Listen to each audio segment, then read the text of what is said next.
That's a little better. It's a little better. Welcome to Sister Wives, our rewatch, Season 3, Episode 8, Another Wife. Another wife? Another wife. Who's getting another wife? Not the Browns, but some friends who are visiting. This was an interesting episode because in many ways, this continues the theme that I mentioned a few weeks ago. Compared to 90 Day Fiancé, it was a very interesting episode. It was nice and short. It was 21 minutes. Compared to everything else?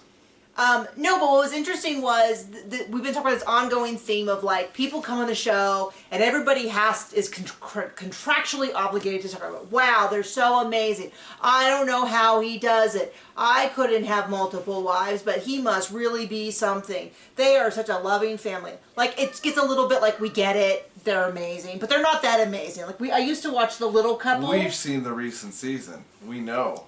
I used to watch The Little Couple a lot. They were amazing. She was a doctor, he was a businessman. They were so sweet together. They were an amazing couple. Now, don't tell me if something happened and they broke up because that'd break my heart.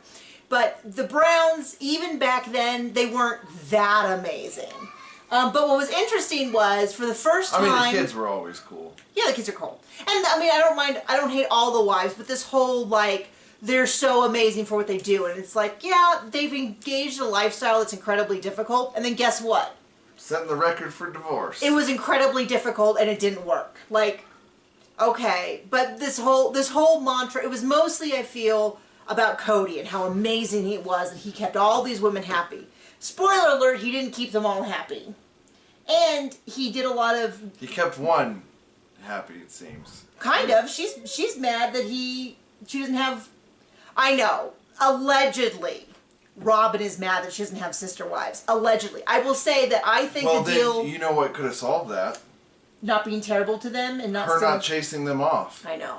Well, there's maybe sharing Cody. I mean, I don't see what's good about him, but... Well, she doesn't want to do that either.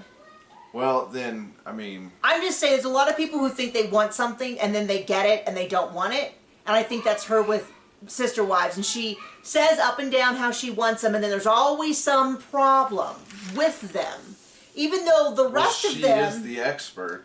The rest of them all lived together for 20 years, reasonably happy. She's been doing it for, what, tens of weeks now? Right. Well, anyway, let's get back to this. So, first off, we have some good news, which it seems like Janelle's kids are finally turning a corner. This is sometime in summer because we had they moved about mid-year, right around end of January is when they moved. It is now sort of midsummer, kind of how it is now. And she said, hey, Hunter signed up for football. He asked me to sign up for football, and he asked her like 3 more times. And then she's like, oh, and Maddie lined her hair. What's interesting is she's telling the other sister wives and Cody, because Cody doesn't know this. Once again, Cody is a visitor in his own family. So, but what I was saying before John spoke over me was that... Cody didn't wear gloves this episode. Was that what's interesting is that they once again have people come to talk about how great Cody is. But unlike most of the other people, these are people of their own faith. They were neighbors to the Browns. They attended the same church as the Browns. I don't know whether they were specifically like, hey, why don't we get a family who's considering polygamy to come down and talk about the Browns? But inadvertently, they seem to do more to show the problems of polygamy than I feel like any other guest has done. Because they're the only ones who are like, yes, we're part of this church. We believe that God wants us to be polygamous. But we have some real problems about how we actually enact this without being disrespectful to each other. And it's like, oh, isn't that interesting? Now, I did a little sleuthing. Here's your sign. A little bit of sleuthing on this couple. It's their name is Andy and Nicole. They have 6 kids. They have not taken on a second wife. They say they want to. It sounds like he hasn't even dated. In fact, he has trouble even looking at other women because he just makes them feel gross and lecherous. Great. Go with your gut, buddy. So I did some sleuthing. I have an answer as to whether or not they've taken on other wives. What do you think, John? I don't think he wants to get his pencil wet as badly as Cody. So this is now 10 years later. Do you think that they have taken on another wife or not? 100% don't care. Okay, well, okay. if you're forced to care because we're being paid to do a recap. Are we? Well, he was looking at it, but it didn't seem like it was going to go that way. Okay. From what I checked out doing some Googling, they said that you can find them on Facebook. I didn't look them up because I didn't. Because you're not a Facebook creeper? Well, I could be. I mean, that is well within the realms of what I would do. I Googled this while we were watching the show, and I guess I should have checked that. But it says that he never took on a second wife, but they did have another child. So they have 7 kids. It was funny because in my sleuthing for this, I saw a few people that said, oh yeah, he seemed real hot and ready. That was not the impression I got. Did you get that impression? Cody? Yeah. No. Andy, the guy who visited. My impression was that this dude was battling with the difference between what he felt was right and what his faith dictated, which is something that many of us in many different religions have gone through. In fact, there's a term called deconstruction, which is like when people in a religion go through and figure out like what do they really believe. And sometimes it's about getting rid of like false beliefs that like your church, your text of what you believe and like your church are not overlaying, and so you go like your stepdad grew up in a church where they didn't wear any jewelry. Oh yeah. Remember that? Yeah. And they didn't wear any jewelry, and him and his first wife, because she passed away before she married my mother-in-law, wonderful woman from what we obviously never met her, but everything we ever heard. There was no overlap. There was no overlap, to be very clear. There was no overlap. He cared for her for years and years, and her declining health was with her to the end. Several years later, dated again. Apparently dated a couple of floozies. And then John's mother, and then they were together for 5 or 6 years before he passed, and they had a wonderful, wonderful marriage. But he was in a church with his first wife where they didn't even wear jewelry.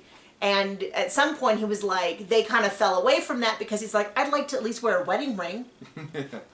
And so that was something that they deconstructed. There's a lot of people who do deconstruction. Some people leave the faith completely and they become atheists, or they join another faith, or they become non-churched or whatever. And then some people just kind of get rid of stuff that they were like, I don't think this is what, for instance, the Bible says. I'm no expert on this. It's just something that I've personally been exploring. Well, I mean, there are a lot of churches and people who take one verse in one book and say that's how it's got to be for everyone. Right. Where it's like, even when other verses contradict it. Where it was like, okay, well, it was that way for that one church at that one time, but like, yeah, like what? Yeah. A lot of these people just don't read Acts, but okay. Okay, we're getting a little in the weeds with our particular religion. And I have to say, I said contradicts. I've got a lot of people picking on me for apparently I have a few words I say oddly, and they're like, oh, you don't know how to... You know what I say? Screw 'em? I don't care. Okay. But leave your nasty grams in the comments below. Push up that algorithm. We say that, but then people are always so nice in our comments, even when they disagree. Yeah. That's because we don't have many fans. But you're great.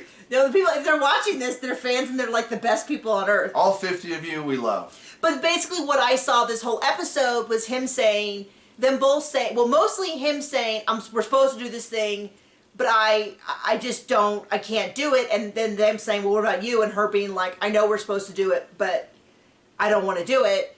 And them pointing out all the reason that polygamy is a problem. And so it's kind of funny because more than any other episode, it's the people from his own church who are like, that's a good point. No, you bring up a good point. That's a point I brought up. So anyway, they come to visit, and he's like, I'm kind of coming down to talk to them about how do you date when you're already married. Well, if you... And then this is what's really funny. You can ask Cody, but you know... Well, how does he... And he's like, well, Cody does it well. And I'm like, does he? Does he really? According to your standards? According to Cody, he does. Yeah, yeah. How many nights did you spend with Robin before they were married? Yeah, let's wait for those chastity talks. So he's like, you know, I'm not really... I think Cody asked something about... We couldn't turn on the stupid subtitles. I must have spent like 5 minutes trying to get the subtitles on. They would not come on. Why do they turn... If I turn on the subtitles... I couldn't see him anyway. The dog went and laid on him, and he's like, oh, I can't do anything. No, if I turn on the subtitles, I will die in this hill. Like, turn on the subtitles, keep the subtitles turned on until I turn them off. Stop turning them off. We watch Max. What did we? It was on Max. It's on Max, but get your stuff together. Maybe go back to HBO. Discovery Plus or whatever did the same thing, where every episode we had to turn them back on, and it's like they took the worst of everything and put it into this new platform. Our auditory dysfunction did not disappear between the last time we watched and this. Like, I still can't understand what people are saying. So I think he said, would you be open to dating someone with kids? And he's like, oh my gosh, they have to. Like, it's not right for me at 37 to be dating some 18-year-old. Like, that's, I think he wrote the word grotesque or something. And I was like, okay, this dude, I like this dude. The fact that he's like...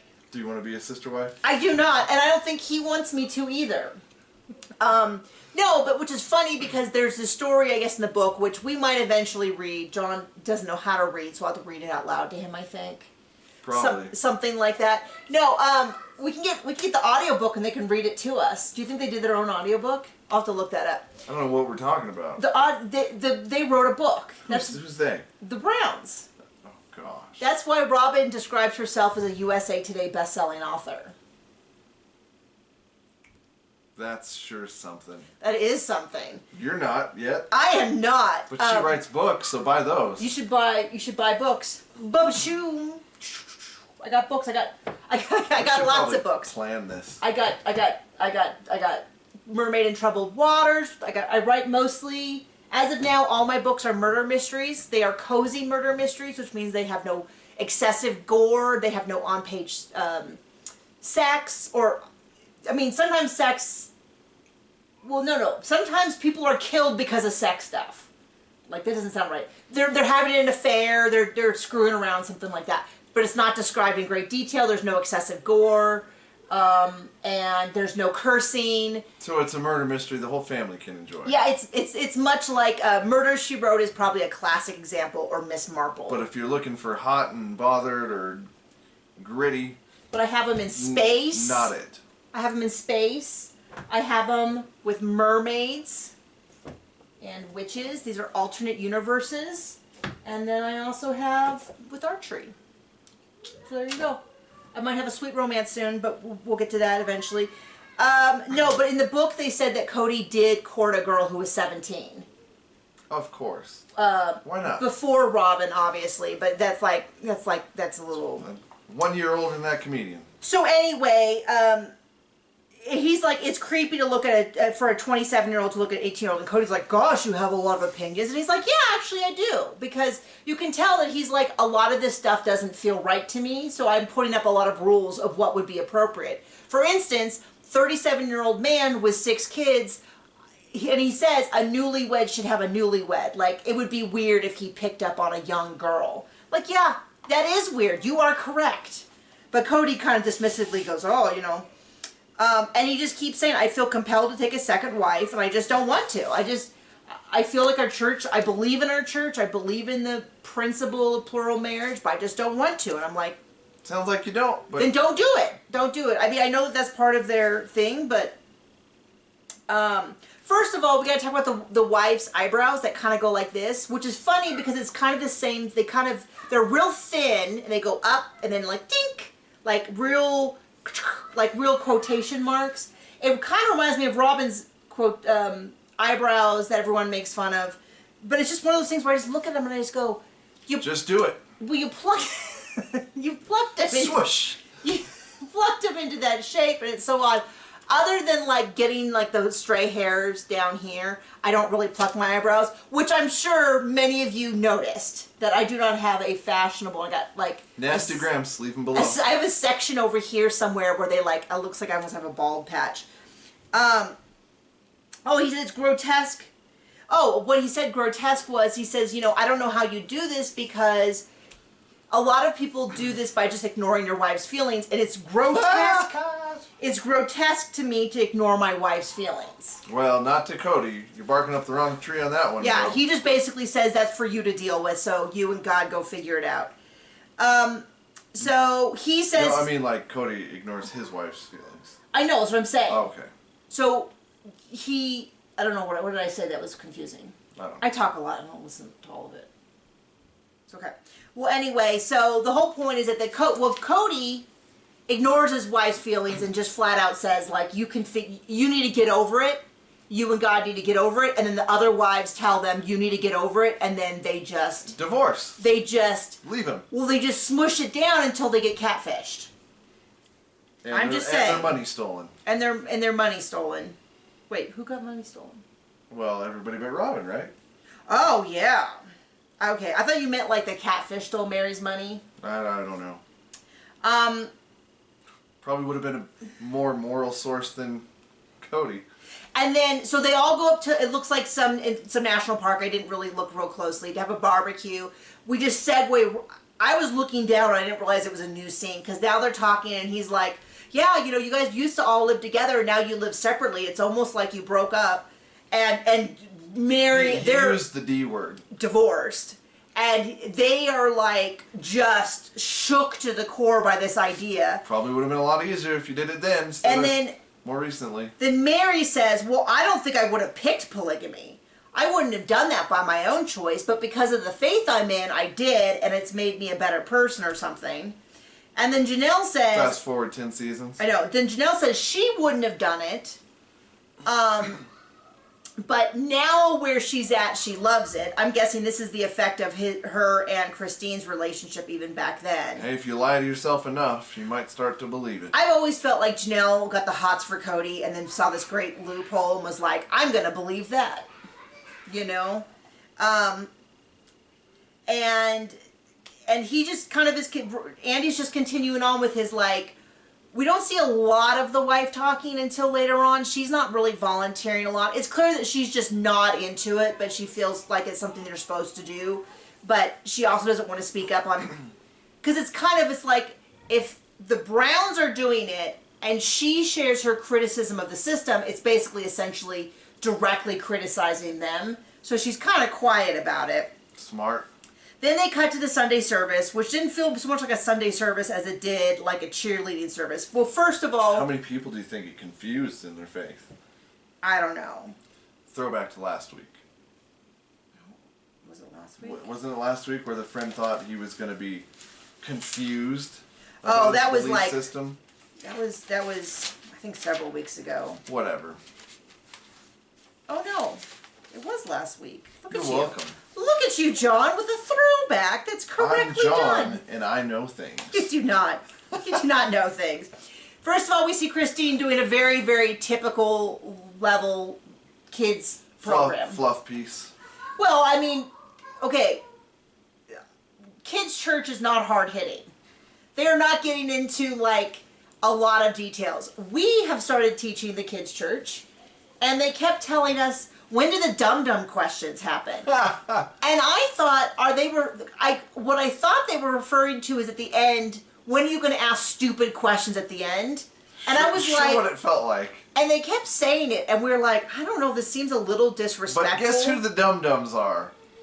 Because somewhere around 80% of the time through, I remembered from when we observed that they give out dum-dums, those little tiny, like, small lollipops.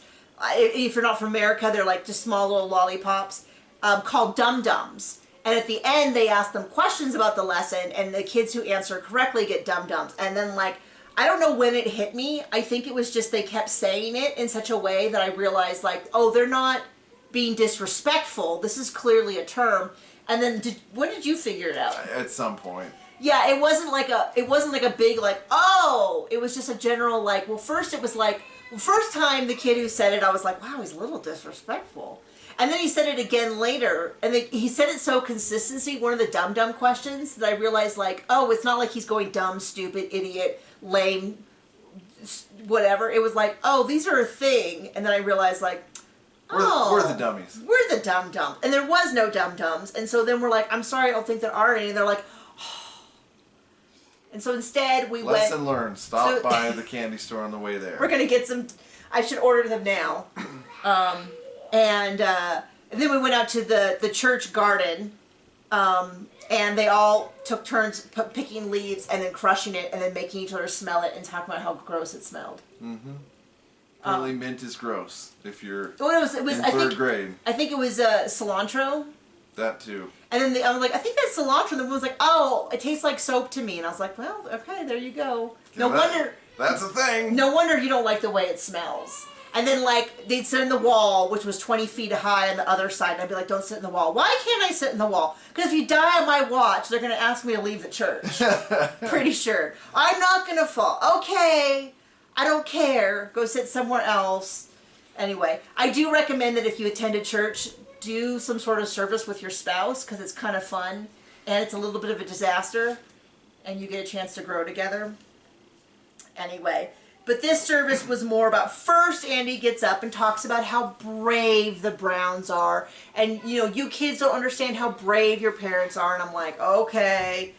The requisite at least 5 minutes where we talk about how great Cody is and how great the show is. And I know I'm being overly hard because I have watched these episodes a million times. And we've been watching the show for 13 years, but I do roll my eyes. But on the other hand, I have to remember that a lot of, because the next section is all about Warren Jeffs and how what they believe is not what the Browns believe. And once again, I want to roll my eyes, but then I remind myself that for a lot of people... But just to throw back to earlier, but Cody did date a 17-year-old. Yeah. Yes. But they're totally not the same. Okay. They weren't going to get married till she was 18. Not defending that. I don't recall hearing that, but whatever you say. Not defending that. Well, I think she, like, it was kind of like when she turned 18, they were going to get married, and she's like, no, cutting this off. But Warren Jeffs had arranged marriage with underage, like really underage girls. That was just some of it. He liked little kids in general, from what I've read, which is just all of that. Well, this is horrible, but let's get back on topic, which is what I have to remind myself is that when this show originally aired, many people were not familiar with the difference between what the Browns believed in and what the FLDS Warren Jeffs sect believed. I don't think he was in jail. Was he in jail at the time? I believe so. Or was he on the lam? I believe so, because I think they talked about it in a way that was like, to me it felt very much like they sat down and they were like, you know, we should talk on the show about the difference between Warren Jeffs because he's in the news and they're talking about being a fundamentalist Mormon. Why that isn't the same thing you're in. That's what it felt like to me. So I wonder if we looked it up, if he had been arrested very soon around when this episode was filmed. Probably. We'll look it up. You can do that with your phone. You can get it. We've been working out a lot, and now our arms and our legs and our body are useless as a concept.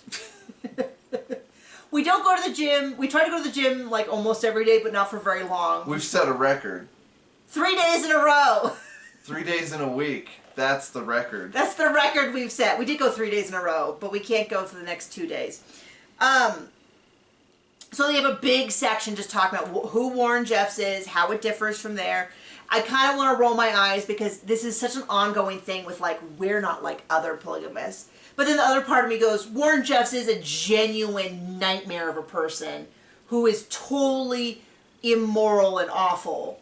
I feel like the equivalent for us would be, oh, you're like those Westboro Baptist Christians. And it's like, I'm not even going to dignify that with an answer. Like, no. Like, hey, if you think I'm totally insane and a hateful bigot, be on your way. We have nothing to discuss. I would say that Warren Jeffs is even worse than that. But yes, I agree with your analogy. I mean, they're both awful. They are both awful. I'm just saying I think sex crimes is worse. That's all I'm saying. Well, and I'm saying I don't know that they don't. No, that's a good point. That's a good point. I mean, they have every other awful thing, so why not that too? So they talk about that, and then there's a big section. First of all, I finally figured out the wife looks like Alanis Morissette. Okay. Isn't it ironic? Don't you think?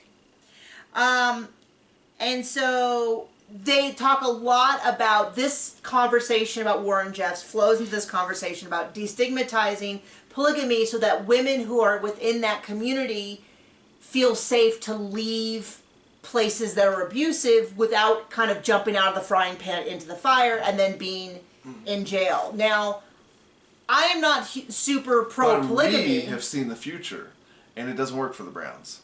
Oh, well, what I was going to say is, I'm not pro-polygamy, but I also don't think it's like, I mean, I do agree with like a lot of like, maybe a lot of things just aren't our business. I mean, I don't see anyone putting Nick Cannon in jail for, I mean, he's been cycling between 3 women and he has like 8 children between them. I don't see anyone, like single men can go and date multiple women and hit up multiple women. Like, I don't see why. Now, when we get into financial crimes or tax crimes or welfare crimes or bankruptcy or whatever, totally different. But I mean, marriage needing a certificate from the government started as a racist program back in when it started. Here to make sure certain kind of people don't marry kind of people. So whatever, we're just sort of like, it's just not our business. Maybe that particular aspect is, and so so they ask her at some point. They go out to dinner and they ask her, well, what do you think? And she's like, what's the scariest thing? And she's like, the fact that he wouldn't be there with me every night. And even worse, that he wouldn't be there for my kids. Well, she has 6 kids. They only had 6. Now 7. But I think what they decided was they weren't going to get a second wife. They're just going to have another kid. And in my opinion, 1 is a lot of kid. Yeah, 1 is a lot of kid. 2 is twice that, John. Can you imagine? 6 is like... a lot. Like what, 50 times more than that? Hello. So... that's a lot. So, and they're like, that's a lot. Well, what do you think about the camaraderie of having other sister wives? And she doesn't say it, but the vibe I get is the way that I say it, like, I've already got a lot of friends. Like, I don't know what a sister wife is bringing to this relationship other than less time with my husband. I mean, she doesn't say that, but as a mind reader, that's what my impression is. Which is exactly what I think of if I was to think about Sherry and John. The biggest aspect would be literally that he wouldn't be there. He wouldn't, when my son goes to bed, because I have to put him to bed every night because he will not let me anymore. Will not allow it. So, I cannot read to him at night. And I cannot put him to bed. And if I'm gone... and if you take too long... No, if I'm gone, which I do often because it's healthy for me to be gone. He will not, at least the first night, will not allow me to read him books at night. He will just stare at you in stony silence till he falls asleep. He does the same thing to Grandma, too, when she puts him down when we're gone. We used to alternate. And then all of a sudden one day he was like, nope, no more. I want Mommy. Well. But we have a whole routine, and John does the shuffling, and then I lay in bed with him and we read. But it's like a whole thing, like John's got to say goodnight, and they've got to do the, like, turning on the fan and the filter and all that. It's a great thing. But, I mean, it's a lot of kid. 1 and 1. Well, here's the deal, though. 6. It would be hard to explain to him if Daddy was just gone half the time. Or if you were gone half the time. Like, well, I married someone to have a partner in this. Right. Like, don't you dare abandon me. Not to do it alone. And if you die, I'll kill you. I know. Well, there's always that. No, so just, it's like, she can't really say too much because, you know, I know what I shouldn't say. My assumption is she's thinking, don't you love your partner? Don't you want to see him all the time? Isn't it physically difficult to deal with 6 kids? And that's when they'd be like, oh, well, you know, you just get used to it. And she's thinking, I don't want to get used to it.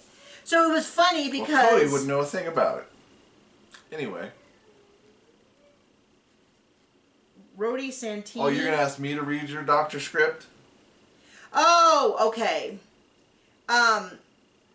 So anyway, she kind of shares that. And it was funny because it was more realistic to, I think, the concerns that people have about polygamy than anyone else that we've seen on the show. And they're actually people who wanted to be polygamous. Not for that long, huh? Anyway, at the end, Cody's all tearing up and he's saying how, polygamy can be raw and can be sweet and stuff. Robin tears. And, well, no, to me it did genuinely look like he was, like, his eyes got a little blotchy. My thing is, I think... it genuinely looked like he was trying to genuinely be genuine, but...